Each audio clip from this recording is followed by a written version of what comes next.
handicap dans le monde, soit 650 millions de personnes à travers le monde entier. Au Burkina, les chiffres sont de 1,2% de personnes handicapées pour l'ensemble de la population nationale. Mesdames, Messieurs, le sujet en question est la pleine participation des personnes handicapées aux élections au Burkina. Et pour en parler, nous recevons M. Harouna Kafando, qui est le secrétaire permanent du Commude Handicap. Il représente aussi Madame la ministre de la Femme, de la Solidarité nationale, de la famille et de l'action humanitaire. Monsieur Harouna est juste à ma droite. Merci. Nous avons également Monsieur Dao Lansane, qui est commissaire à la Commission électorale nationale indépendante CENI. Ensuite, nous avons la présence d'une dame, Madame Annick Bambara. Madame Bambara est chargée de programme à l'ONG Light for the World. Nous aurons l'occasion de présenter Light for the World et ses actions. Et nous avons également Monsieur Ouedraogo Souleymane. Monsieur Souleymane Ouedraogo, il est le secrétaire général du réseau national des organisations de personnes handicapées Renault. Il est juriste et cadre du ministère en charge des droits humains et représentant les organisations de personnes handicapées OPH. Bonsoir, mesdames et messieurs. Bonsoir. Merci d'être sur ce plateau. Bonsoir à vous aussi, amis téléspectateurs. Bonjour, selon le temps qu'il fera. Alors, le sujet en question, c'est la pleine participation des personnes handicapées au processus électoral ici au Burkina Faso. Et tout de suite, nous allons avec M. Kafando, qui est le représentant de Madame la ministre en charge de la femme, de la solidarité nationale, de la famille et de l'action humanitaire. Avec Monsieur Kafando, nous allons chercher à connaître un peu une plus ample présentation du Commude Handicap. Monsieur Kafando, vous avez la parole. Merci, Madame. Comme le disait, le Commude Handicap relève donc techniquement du ministère en charge de la femme, de la solidarité nationale, de la famille et de l'action humanitaire. C'est une structure qui a été créée sur recommandation de la Convention des Nations Unies relative aux droits des personnes handicapées qui, à l'article 35, donc, recommande aux États de mettre en place des organes qui doivent suivre sa mise en œuvre. Donc, organes d'orientation. Donc, au Burkina, ici, c'est en 2012 que le Commude a été créé pour suivre donc, la mise en œuvre de la Convention et de la loi 012. Je rappelle qu'il y a une loi adoptée au Burkina pour la protection et la promotion des droits des personnes handicapées. Donc, cet organe regroupe autour de 76 membres représentant donc tous les ministères, les organisations de la société civile, les organisations des personnes handicapées, les ONG intervenant donc dans le domaine du handicap et des partenaires techniques et financiers. Donc il a été doté d'un secrétariat permanent dont nous avons donc la charge d'animer. Donc ce secrétariat permanent est l'organe d'exécution donc du Commude Handicap. Voilà, c'est-à-dire qu'au niveau législatif, le maillage il est plutôt bien tissé. Oui, sur le plan en tout cas institutionnel, juridiquement, réglementairement, le Burkina Faso en tout cas est suffisamment avancé. Et je pense que l'émission de ce soir nous permet encore d'aller plus en profondeur et voir maintenant qu'est-ce qui fait que ça ne marche pas, qu'est-ce qui fait qu'il est question aujourd'hui encore de promouvoir la participation des personnes handicapées. On va donner la parole à Madame Bambara. Madame Bambara, merci d'être sur ce plateau. On va vous demander de présenter l'ONG Light for the World dont vous êtes chargée de programme. Ok, merci bien Madame. L'ONG Light for the World, c'est une ONG internationale qui est spécialisée dans le handicap et le développement, qui travaille à lever les barrières pour construire une société inclusive où personne n'est laissé à la traîne. L'ONG existe au Burkina depuis 2004 et ce n'est qu'en 2009 en fait que le bureau pays a été mis en place. Ok, pour le Burkina Faso. Pour le Burkina Faso. D'accord. Oui.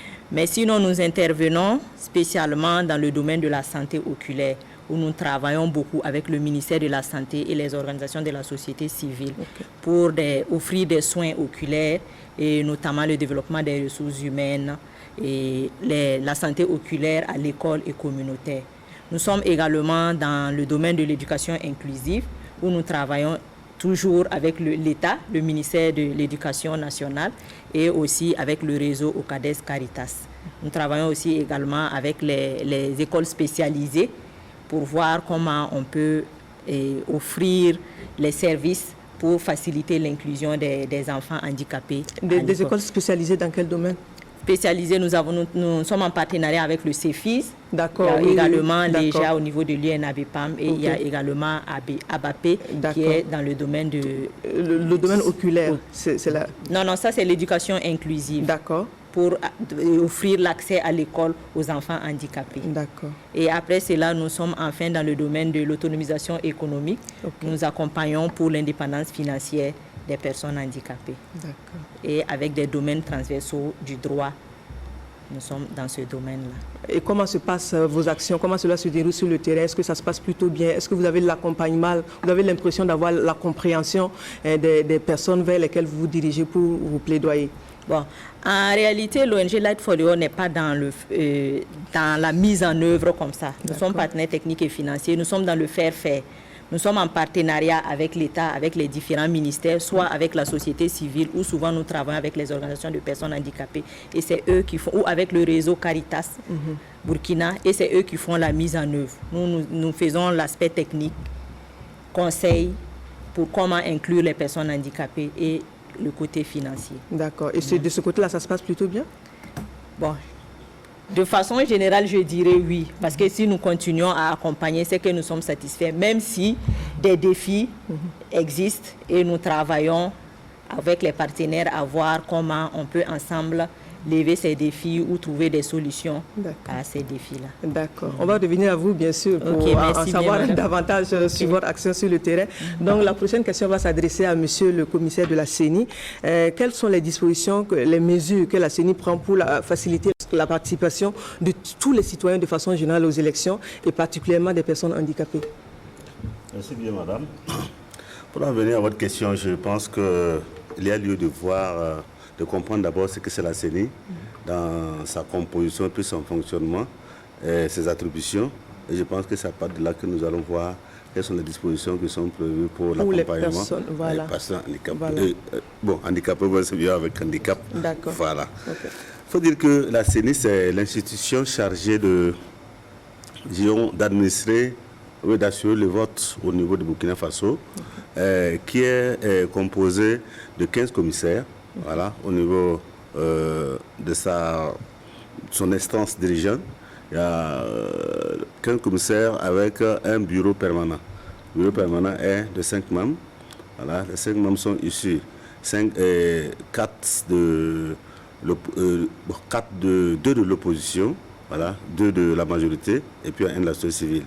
On dit que la société civile, c'est le président, voilà, et puis les 2 vice-présidents. C'est 1 de la majorité, 1 de l'opposition, 2 rapporteurs, 1 de la majorité, 1 de l'opposition. C'est ce bureau permanent qui est chargé de pouvoir mettre en œuvre tout ce qui est comme orientation qui est donnée par la plénière qui fait fonctionner. Mais la plénière, c'est l'ensemble des 15 commissaires. Les 15 commissaires sont ici des 3 composantes. 5 de la majorité, 5 de l'opposition et 5 de la société civile.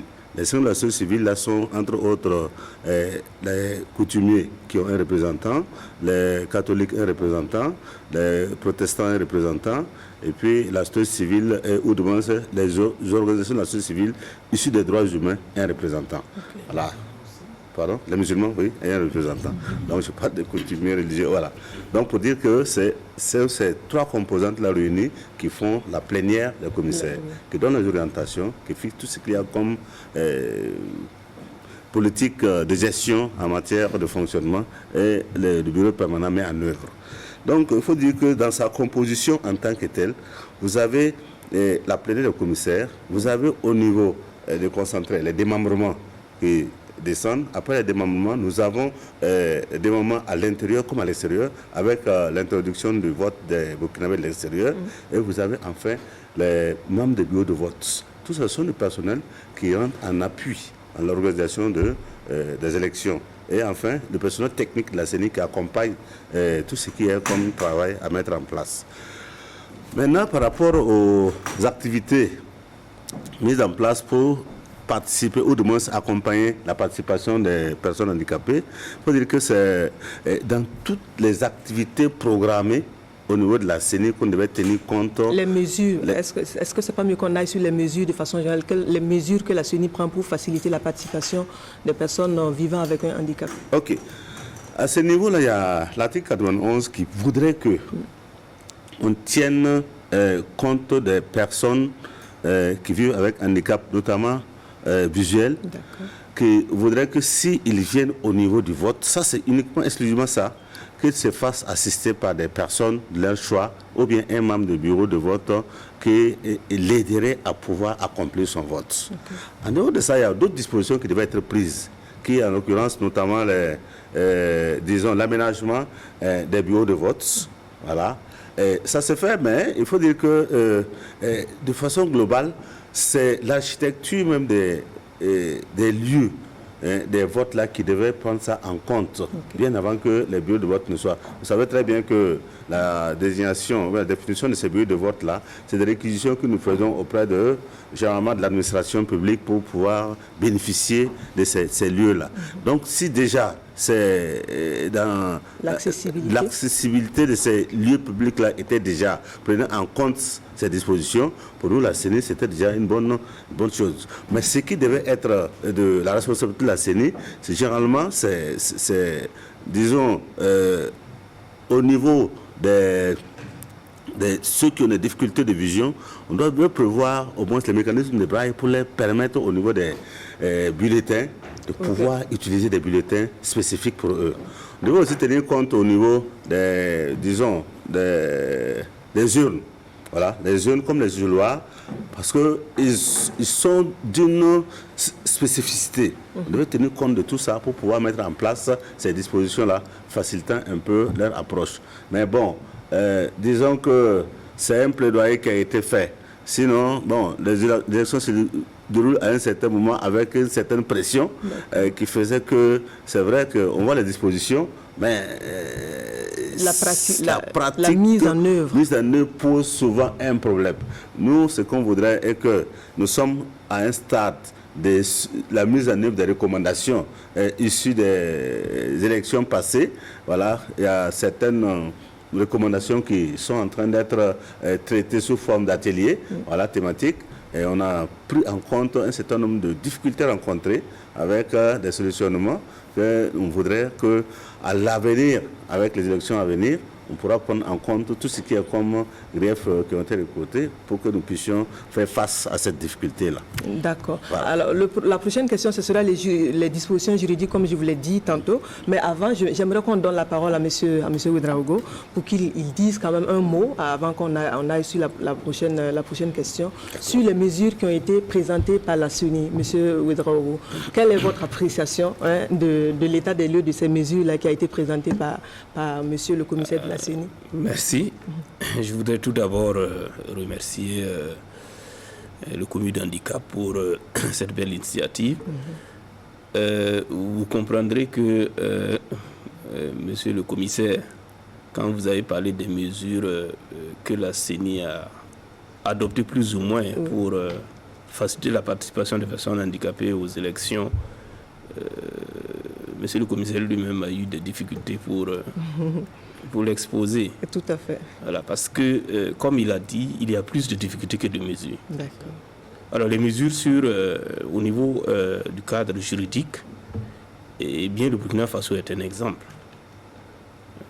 Un des premiers à ratifier la Convention internationale relative aux droits des personnes handicapées. Vous savez que l'article 29 de cette convention encourage les États à prendre des dispositions pour permettre aux personnes handicapées de participer au processus électoral en tant qu'électeurs ou personnes éligibles.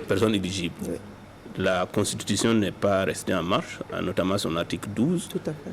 On a adopté une loi portant protection et promotion des droits des personnes handicapées, notamment son article 35, qui autorise, du moins, qui encourage le gouvernement à prendre des dispositions, l'ensemble des acteurs à prendre des dispositions pour permettre aux personnes handicapées de participer au processus électoral. Et comme le code électoral l'a dit, donc sur le cadre juridique, il y a naturellement des mesures. Maintenant, c'est au niveau de la mise en œuvre. Et comme il a dit, aujourd'hui, il faut plutôt s'attaquer frontalement aux difficultés auxquelles les personnes handicapées font face en matière de participation aux élections. Et parlant de difficultés, je vais d'abord aborder la plus grosse, qui est la perception sociale négative du handicap. Vous savez que les personnes handicapées, malheureusement, sont celles qui sont les plus à l'intersection de beaucoup de discriminations. Et la perception négative du handicap est un des facteurs de discrimination, un des facteurs centraux de cette discrimination.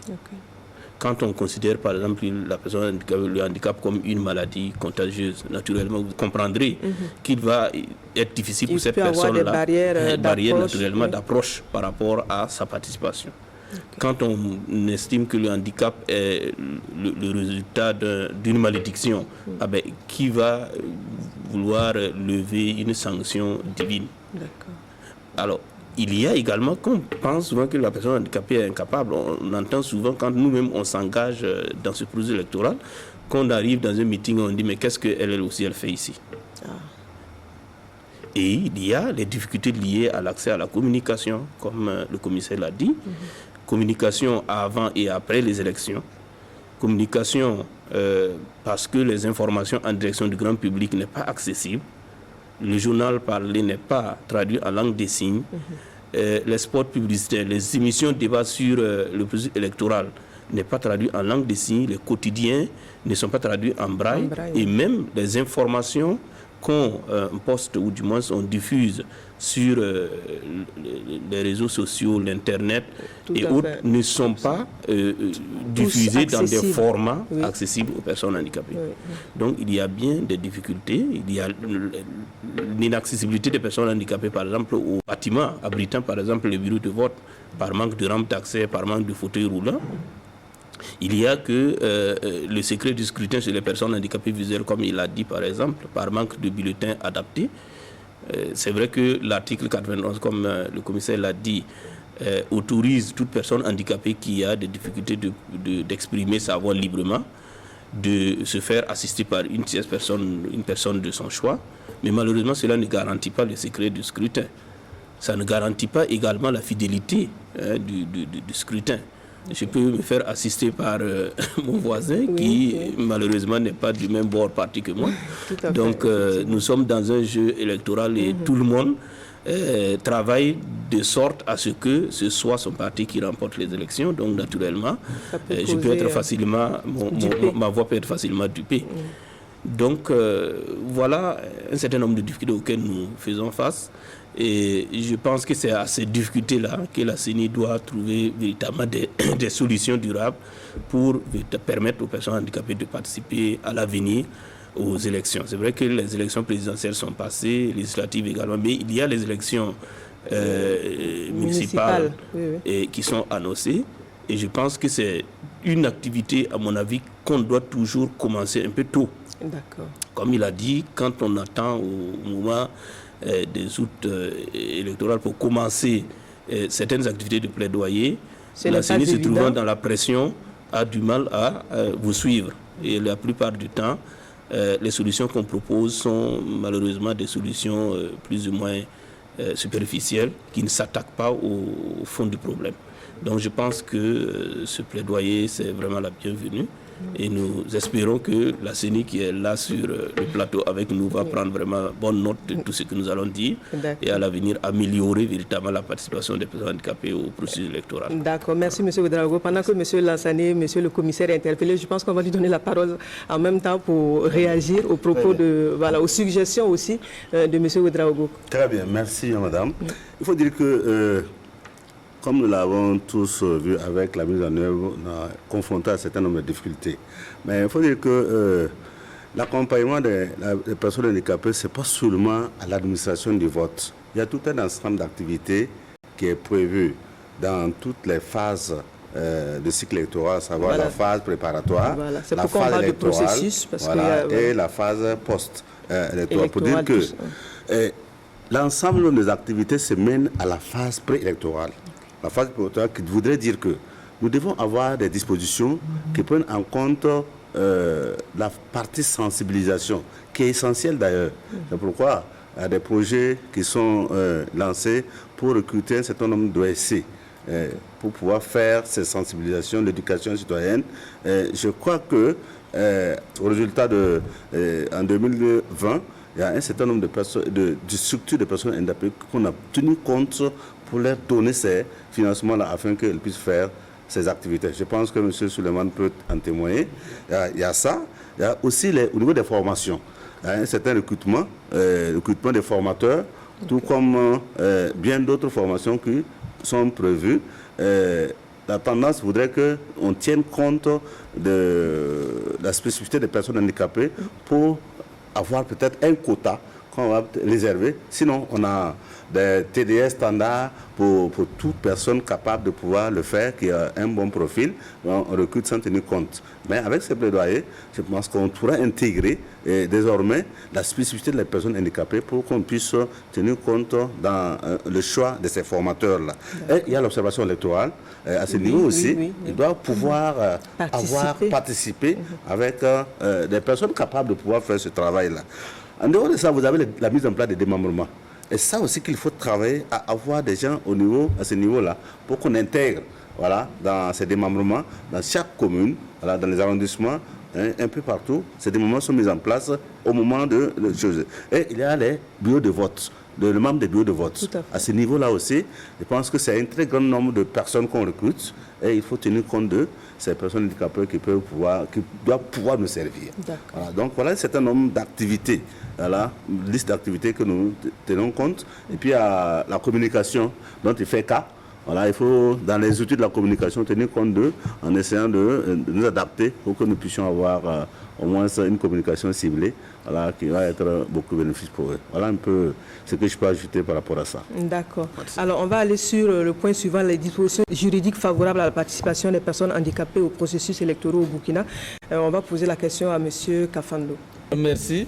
Donc, à ce niveau, je pense qu'il y a déjà la convention relative aux droits des personnes handicapées à son article 29, qui recommande à tous les États donc, de prendre les dispositions pour faciliter la participation des personnes handicapées, surtout en tant qu'électeurs, mais en tant qu'aussi personnes éligibles. Ce qui veut dire que donc, les personnes handicapées doivent pouvoir être donc, dans les instances de décision et autres, en tant que donc, personnes élues.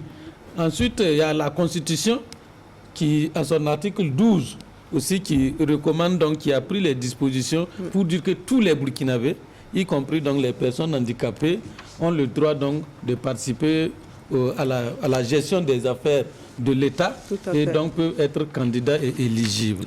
Et il y a la loi 012 donc, portant protection et promotion des droits des personnes handicapées, votée donc le 1er avril 2010, qui stipule aussi dans ses articles 40 à 43 les dispositions pour faciliter donc la participation des personnes handicapées au processus électoral. C'est parce que cette participation n'est pas encore pleine et effective il est question nous avons de donc opté avec l'accompagnement de Light for Vote, parce que c'est le ministère qui a eu l'idée et l'initiative qui mène donc ce plaidoyer avec donc l'accompagnement de l'ONG For the World qui a financé et guidé, et aussi la participation des organisations des personnes handicapées.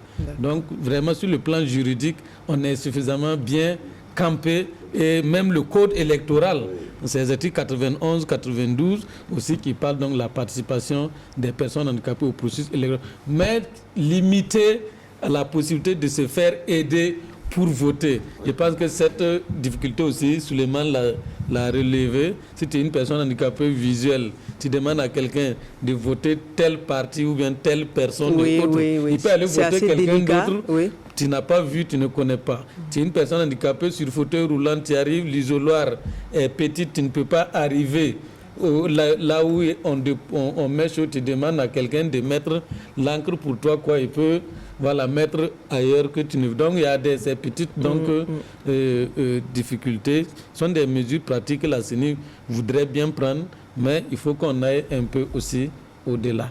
Voilà, à peu près sur le plan juridique, voilà ce qu'on peut dire, donc, particulièrement pour la participation des personnes handicapées au processus électoral. Donc, M.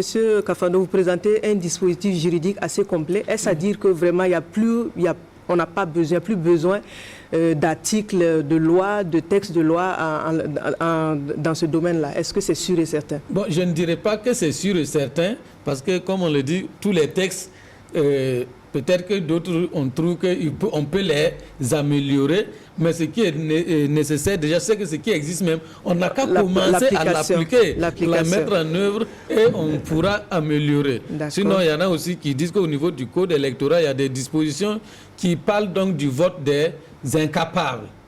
Et dans cette incapacité, des fois, il y a des personnes handicapées qu'on pense qui ne peuvent pas voter, notamment ceux qui ont des déficiences intellectuelles, des déficiences mentales. Alors que la Convention n'en fait pas cas.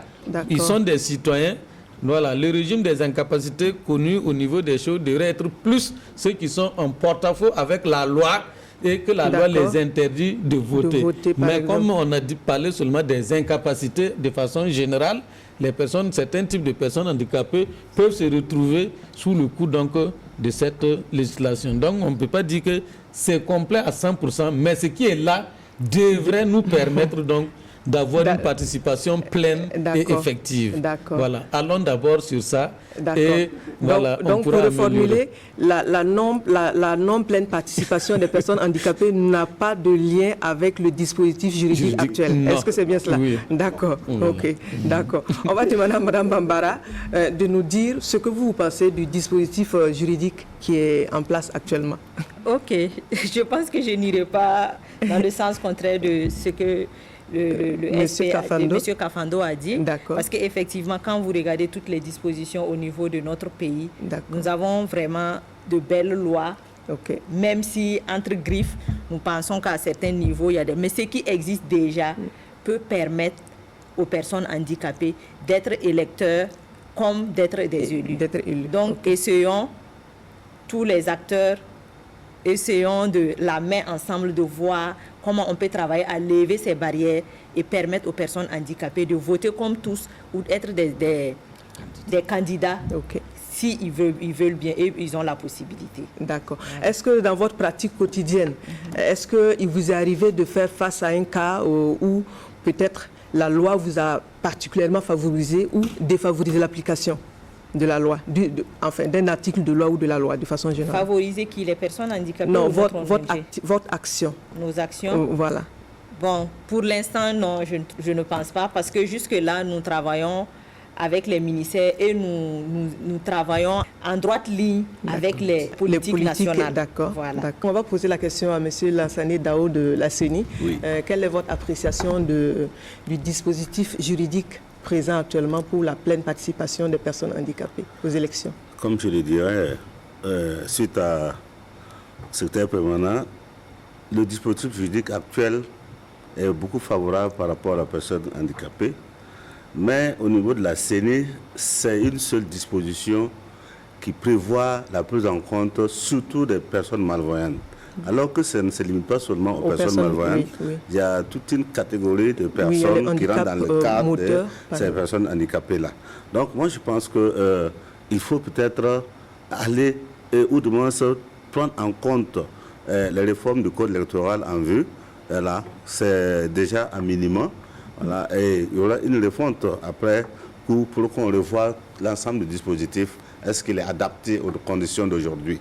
Donc, je pense que c'est donc déjà, comme nous connaissons les insuffisances, on les traite en tenant compte pour que nous puissions prendre en compte. Sinon, bon, de façon globale, dans la structure juridique, de façon globale, les conditions sont réunies, mais au niveau du code, on est un peu limité parce qu'il ne traite que d'une partie.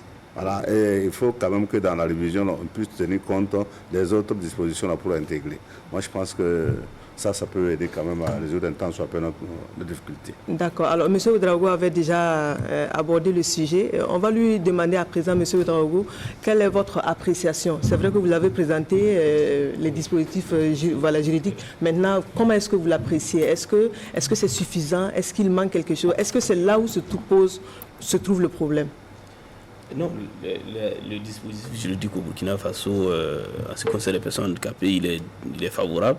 Il faut dire juridique et même au niveau même des documents de politique, parce qu'on n'a pas aussi cité la stratégie nationale de protection et de promotion des personnes handicapées avec son plan d'action opérationnelle qui a été adopté il n'y a pas très longtemps, et qui donne des grandes orientations en matière de prise en compte des personnes handicapées dans le processus de développement de façon générale. Mais il faut dire que, en ce qui concerne la participation des personnes handicapées aux élections, il n'y a que la loi portant protection et promotion des droits des personnes handicapées qui traite de façon spécifique de la question de la participation des personnes handicapées dans le processus électoral. Les autres textes juridiques sont de portée globale. D'accord. On dirait toujours, dans tous les cas, la Constitution dit ça, donc les personnes handicapées ne sont pas exclues. Je suis d'accord. Mais est-ce que c'est pour autant que la question de fait, est-ce que la question spécifique elle est résolue, est traitée à travers ces dispositions? La seule disposition d'une loi générale, globale, que je vois, c'est le code électoral. Malheureusement, il y a des insuffisances, notamment l'article 91, mais également l'article 40 à 43 concernant le corps électoral qui élimine du corps électoral les incapables, les majeurs incapables, tirés naturellement du code des personnes et de la famille. Et comme SP Commis d'handicap l'a expliqué ici, il y a bien des personnes handicapées dans ce corps électoral-là, du moins dans cette catégorie d'incapables, qui ne peuvent pas participer au processus électoral parce qu'on les a retirés du corps électoral. Et je pense qu'à la lumière de la Convention, c'est vraiment une discrimination assez criade que le législateur doit revoir, bien sûr avec l'instigation des organisations de personnes handicapées, mais également avec l'accompagnement du SP Commis d'handicap, donc du ministère. Le reste, les autres lois, notamment parce que le commissaire a parlé ici des démembrements de la CENI, où il serait intéressant qu'il y ait des représentants de personnes handicapées dans ces démembrements. Mais vous voyez, quand on va dans un ensemble pour récupérer sa part face quand même à un groupe très puissant, très souvent quand il n'y a pas de mesures transitoires, discriminatoires, transitoires, et vous n'allez pas y arriver. Voilà pourquoi il faut revoir. Même au niveau de la CENI, moi, je plaide pour qu'on élargisse le nombre de commissaires. La société civile ne peut pas se retrouver avec défenseurs des droits de l'homme, représentants des organisations de la société civile. C'est bien, mais quel type? Alors, il faudrait peut-être qu'à l'intérieur, on ait aussi les femmes qui ont les mêmes problèmes que les personnes handicapées en matière de participation au processus électoral. Les jeunes qui sont souvent minoritaires quand il s'agit d'élaborer par exemple des listes de candidature, il faut peut-être avoir une place pour les jeunes, une place pour les femmes, une place pour les personnes handicapées, à l'image de la Commission nationale des droits humains au Burkina Faso, où il y a un représentant des personnes handicapées. Et je pense que ça aussi, c'est une question de disposition juridique, une question de loi, et il faut peut-être qu'à l'avenir on y pense. Si on veut vraiment que la question soit résolue de façon définitive, il faille bien que dans ces instances de décision, des instances d'orientation, qu'il y ait des personnes handicapées qui s'expriment au nom des personnes handicapées, en tout cas sous peine d'être oubliées. D'accord. Voilà. Alors, M. Ouedraogo a déjà abondé dans le sens des recommandations. Alors, donc, on va y aller avec M. Kafando. Voilà. Je pense que les recommandations sont donc adressées à plusieurs intervenants. Tout à fait. Voilà, nos actions sont plus dirigées vers la CENI et les partis politiques pour cette question donc d'élection, participation des personnes handicapées aux élections. Et donc, au niveau de la CENI, comme on l'a dit, c'est prendre les mesures nécessaires d'abord en période préélectorale. En ce moment, pour que les messages électoraux, les messages qui invitent les gens à aller s'inscrire sur les listes électorales, les messages qui montrent comment on peut voter, comment on peut s'inscrire, soient donc inclusifs. Nous disons inclusifs, donc accessibles à toutes sortes de handicaps, notamment les personnes handicapées visuelles, que ce qui va passer à la télé soit traduit en langue des signes et que les messages sur format écrit puissent être aussi traduits en braille et mis à la disposition donc des personnes handicapées. Donc c'est ce que nous demandons à la CENI, et qu'en période électorale aussi, les dispositions au niveau des bureaux de vote, l'accessibilité physique, l'accessibilité donc communicationnelle soient prises en compte, et que aussi après comme il a dit, ils font des traitements des difficultés. Actuellement, ils sont en train de le faire. Comment aussi impliquer les personnes handicapées et faire en sorte que ces personnes handicapées-là puissent aussi donc relever les difficultés. Je pense qu'il avait aussi abordé la question de l'observation des élections. Tout à fait, Nous avons souhaité avec eux que nous puissions donc inscrire la participation des personnes handicapées comme un point d'observation des observateurs sur le terrain. Un. Et deux, que les personnes handicapées aussi puissent être des observateurs sur le terrain et pouvoir donc dire si la question est suffisamment donc prise en compte. Okay. Voilà. Toi, c'est envers la CENI, mais il y a au niveau des partis politiques que nous avons souhaité qu'ils puissent dans leurs projets de société, puisqu'on les élu sur la base des projets de société, il y ait donc des actions claires définies donc pour les personnes handicapées. Pas du tout par de là. Quand dans le projet de société, on n'a rien prévu pour les personnes handicapées, après dans la mise en œuvre, on est obligé ça devient de l'improvisation. Qu'au moins on puisse voir qu'est-ce que chaque parti politique veut bien faire lorsqu'il sera donc au pouvoir et autres en faveur des personnes handicapées. Ça doit pouvoir donc se sentir au niveau donc des projets de société. Voilà. Maintenant, nous, la société, les organisations de personnes handicapées, les ONG, c'est vraiment de poursuivre le plaidoyer. Voilà, de poursuivre le plaidoyer pour que donc les dispositions juridiques et les recommandations que nous avons formulées donc dans un guide puissent donc être mises en œuvre et appliquée par les différents acteurs. D'accord. On va poser la même question à Mme Bambara. Quelles pourraient être vos recommandations à l'endroit de tous les acteurs qui sont impliqués pour la pleine participation des personnes handicapées aux élections? Ok, merci. Je pense que M. Kafando a déjà parlé des recommandations à l'endroit de la CENI. Notamment, nous avons également des recommandations à l'endroit aussi du ministère même qui est, là, qui est le ministère de tutelle. Donc, ce ministère aussi doit vraiment continuer le plaidoyer. Et même aussi le plaidoyer, ils le font actuellement, c'est vrai, à l'endroit de la CENI, des partis politiques, mais ils devaient pouvoir le faire aussi au niveau de l'Assemblée. Parce que c'est là-bas où les lois se votent, c'est là-bas où on décide de quel budget est alloué à qui et autres. Donc, de voir, parce que je sais que c'est un ministère aussi où la question des ressources pour allouer pour la promotion, la protection des personnes handicapées est vraiment faible. Voilà. Donc, ils devaient pouvoir faire le plaidoyer pour que les ressources puissent être un peu augmentées afin qu'ils puissent voir comment mieux accompagner les personnes handicapées. Aussi, vous avez également, je dirais, des recommandations en faveur même des personnes handicapées aussi.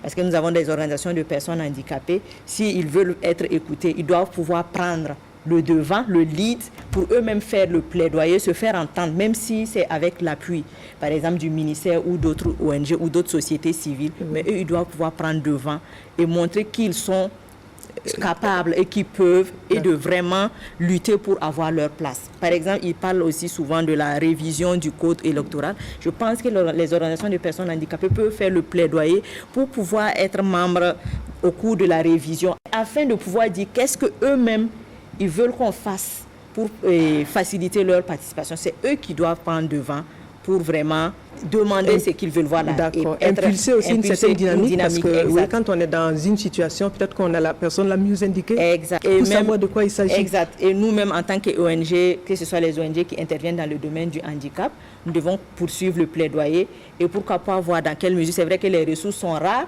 comment nous pouvons accompagner l'État dans la mise en œuvre de la Convention relative aux droits des personnes handicapées. D'accord. On va prendre déjà la réaction de M. Kafando sur la recommandation qui est adressée au ministère de l'Action sociale. Oui, merci.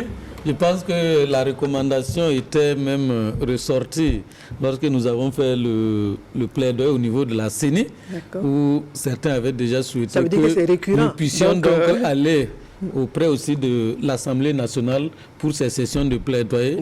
Et je pense qu'on avait quand même...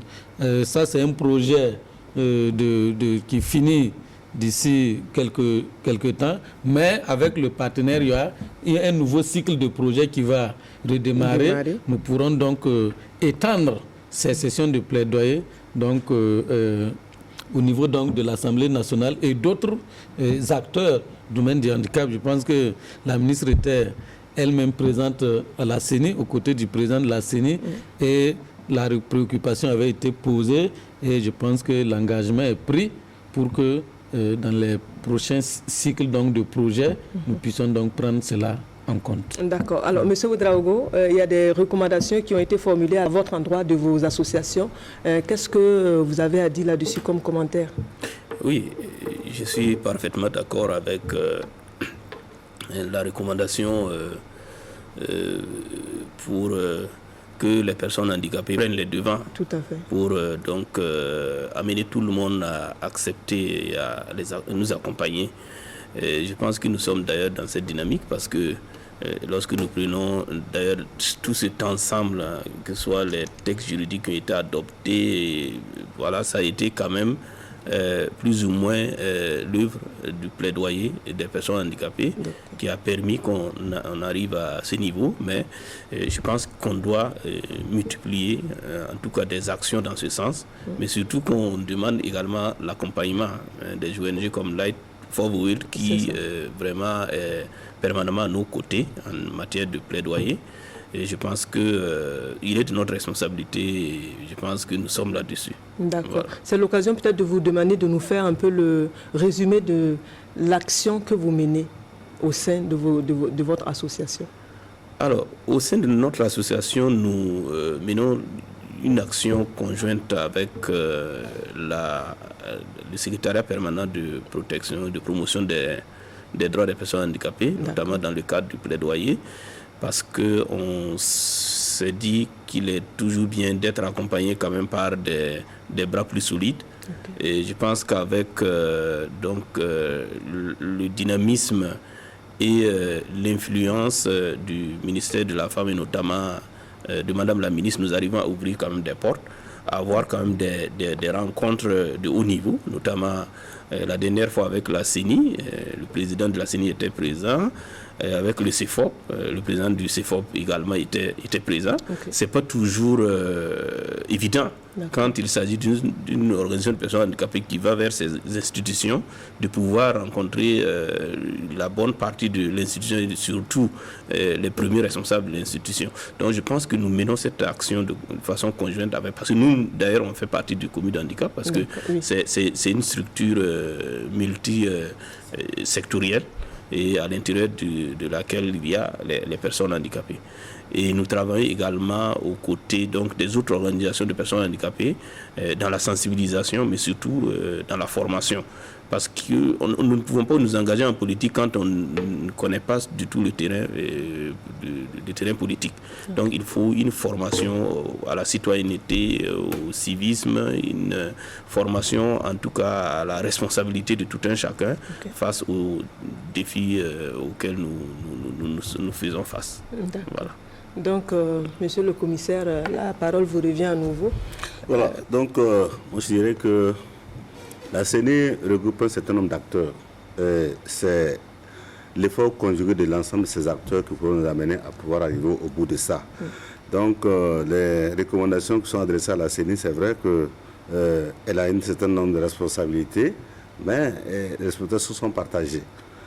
Pour ce qui est de l'administration publique, par exemple, les accès aux lieux publics, et naturellement que ce soit le ministère des Infrastructures et autres qui tiennent compte de toutes ces architectures-là, en attendant que nous puissions aller vers les lieux de vote, puisque ce sont ces lieux publics qui sont réquisitionnés pour faire office de lieux de vote. Donc si l'administration tenait compte de ces dispositions, ça prendrait en compte le premier volet qui est l'accessibilité. Nous revenons encore sur les acteurs politiques qui ne devraient pas attendre peut-être la fin ou du moins le jour de vote pour faire les sensibilisations ou les formations des militants. Il faut qu'ils s'inscrivent aussi dans cet ordre-là pour pouvoir amener les gens à avoir des ressources nécessaires capables de pouvoir gérer. D'autant plus que ces formations concernent le renforcement de capacités afin de pouvoir disposer de la ressource. Souvent, on veut bien des gens pour pouvoir remplir un certain nombre de missions, mais vous n'avez pas de ressources en votre sein. Qu'est-ce que vous faites? Il y a ça aussi qui est l'élément essentiel qu'il faut tenir compte dans l'accompagnement aussi de la personne handicapée. Il faut que ces gens soient aussi capables de pouvoir être de remplir ce nombre de missions, voilà, en fonction des responsabilités qu'on pourra leur confier. Donc, à tous les niveaux, chacun a une responsabilité quand même qu'il doit faire. La CENI programme ses activités, comme je l'ai dit, suivant les 3 temps de cycle-là, et qu'à chaque niveau, on puisse prendre en compte la spécificité de la personne handicapée. Je vous remercie, voilà. M. Dao. Donc, nous sommes en train de tirer à la fin de cette émission. On va demander à tout un chacun de dire un mot sur cette émission, sur la campagne qui est en train de se mener pour la pleine participation des personnes handicapées aux élections. Et puis, s'il y a tout autre commentaire à faire en rapport avec ce sujet, vraiment, vous avez la parole. J'aimerais donner la parole à Mme Bambara pour commencer. Ok, merci bien. Donc, moi, je dirais, parlant toujours au nom de l'ONG, nous sommes satisfaits de voir que le ministère, avec les organisations de personnes handicapées, ait décidé de faire ses plaidoyers à l'endroit des partis politiques et de la CENI pour vraiment faciliter la pleine participation des personnes handicapées au processus électoral. C'est vrai qu'il y a 2 élections qui sont passées, mais pour nous, il y a toujours des élections qui viennent. Il y a les élections municipales et dans 5 ans après, encore, il y aura des... Voilà, donc c'est vraiment un processus. Et qui dit processus, c'est vraiment sur le long temps. Donc pour nous, nous sommes vraiment satisfaits de voir ces premiers pas qui sont faits. Et maintenant, la suite, c'est de vraiment voir quels seront les engagements que les gens vont prendre et qu'est-ce qui vraiment va être réellement fait après ces plaidoyers-là. Voilà. D'accord. Donc, les résultats auxquels les uns et les autres vont parvenir. Exact. D'accord. Donc, la parole à M. Ouedraogo. Alors, je dirais que le plaidoyer qui est en train de se mener présentement sur la participation des personnes handicapées aux élections est un plaidoyer de bonne facture. Comme j'ai eu à le dire, nous avons déjà réussi à rencontrer des personnalités qui ne sont pas mineurs. Donc, c'est quand même à saluer. Et je pense que c'est un processus qui ne date pas d'aujourd'hui. Et comme nous avons la chance d'avoir un représentant de la CENI, et j'espère bien qu'il a pris note de toutes les difficultés que nous venons de soulever, et surtout qu'il y a maintenant un guide qui a été produit notamment pour faire le point des difficultés et des recommandations portant sur la pleine participation des personnes handicapées aux élections. Ce guide va véritablement servir à l'avenir, bien sûr, à la mise en œuvre d'un certain nombre d'actions au niveau de la CENI. Je voudrais aussi dire que la bonne nouvelle, c'est que le Burkina Faso, au regard quand même des actions importantes que le chef de l'État a engagé dans le cadre de l'inclusion en instituant un forum national des personnes handicapées, et il a tenu bien sûr les 2 éditions en 2018 et en 2020, qui est la dernière édition tout récemment. La tenue de ce forum démontre bien que le Burkina Faso est vraiment à la pointe vraiment de ce combat pour la promotion des droits des personnes handicapées. Et je pense que dans la sous-région, nous occupons une place admirable et nous devons travailler à conserver cette place-là et à prendre toujours des décisions qui vont permettre vraiment à notre société de grandir dans ce sens-là. Et je pense que c'est ainsi que nous allons arriver véritablement à régler ce problème de discrimination, ces problèmes d'exclusion, et ensemble nous allons pouvoir en tout cas tirer avantage vraiment de l'ensemble de cette participation de personnes qui ont des choses à apporter. Absolument. Voilà. Absolument. Donc nous allons arriver à des résultats comme l'espère Madame Bambara. On va donner la parole à Monsieur Dao de la CENI. Merci bien, Madame. On voudrait profiter et remercier tous ceux-là qui ont contribué à conduire ce projet ou bien à initier ce projet, parce qu'il faut dire que je suis responsable d'une structure associative qui s'occupe des personnes détenues. Moi, j'interviens dans le milieu carcéral. Les gens me demandent souvent, mais quelles sont tes motivations pour pouvoir s'occuper des personnes détenues qui sont des laissés pour compte. Je dis le plus souvent, il faut s'intéresser à l'action pour que tu ne sois pas un acteur de la chose avant de commencer à te poser des questions. D'accord. Donc moi je me dis que la personne handicapée, tout le monde peut être une personne handicapée tant que nous pouvons poser des actes d'un temps à un autre. Absolument. Donc si on peut réunir des conditions pour que ces personnes handicapées puissent profiter de leur handicap pour pouvoir profiter de la vie. Je pense qu'on ne devait pas rester en reste. Donc moi je pense que ce plaidoyer est bienvenu et au bon moment d'ailleurs. D'autant plus que nous avons la rencontre dialogue politique qui se tient actuellement, qui va aboutir à une réforme du code à minimum. Donc aussi nous avons ce guide qui est là, qui donne un certain nombre d'orientations. Si effectivement ce plaidoyer peut être adressé aux politiques, voilà, qui après cette rencontre peut prendre en compte un certain nombre de dispositions qui sont de recommandations qui sont contenues ici, je pense qu'on aurait fait œuvre utile. Voilà, c'est vrai que la CENU voudrait bien, mais la CENU a ses limites, comme je l'ai dit, parce qu'il y a d'autres acteurs qui interviennent dans la mise en œuvre de ces recommandations-là. Donc, il faut bien qu'on travaille en synergie pour que chacun à son niveau puisse assumer ses responsabilités. Donc, c'est vrai que comme ça que je peux terminer. Disant merci à la TNB aussi pour votre accompagnement. Je vous en prie. Donc, la parole à M. Kafando pour conclure. La parole du SP Commude. Merci. Et je pense que nous, comme avec le partenaire, nous sommes vraiment satisfaits donc, de la mise en œuvre de ce projet de soutien à l'organisation d'élections inclusives au Burkina, qui avait au moins 3 à 4 volets. Le premier volet, c'était donc l'élaboration du guide qui est là. C'est un guide donc, qui doit permettre à tous les acteurs intervenant dans le processus électoral de connaître les difficultés, mais aussi ce qui est recommandé et comment donc, pouvoir donc, lever les différentes barrières. Donc après l'élaboration de ce guide, nous avons eu ce qu'on appelait des émissions radio. Au niveau de toutes les 13 régions du Burkina, ces activités ont été conduites par les directions régionales en charge donc, de notre ministère, en collaboration avec les coordinations régionales des personnes handicapées. Donc dans toutes les régions, il y a eu des émissions radio pour parler de la question sur la base du guide. À côté de cela, il y a vraiment les activités phares conduites par Madame la ministre elle-même, qui a consisté donc à rencontrer d'une part la CENI, qui est donc l'institution qui organise de façon pratique les élections au Burkina, et d'autre part les partis politiques, que ce soit les partis politiques membres du CEFOP ou les partis politiques membres de l'alliance de la majorité présidentielle. Donc ces plaidoyers aussi ont été vraiment bien menés et vraiment nous pensons, comme le président l'a dit, qu'au niveau du dialogue politique, que tous ces partenaires et acteurs qui ont tout cas dit qu'on a prêché dans des chapelles conquises, tout à fait. donc vont respecter leur engagement à cela. Et nous avons eu aussi ce qu'on a appelé des spots.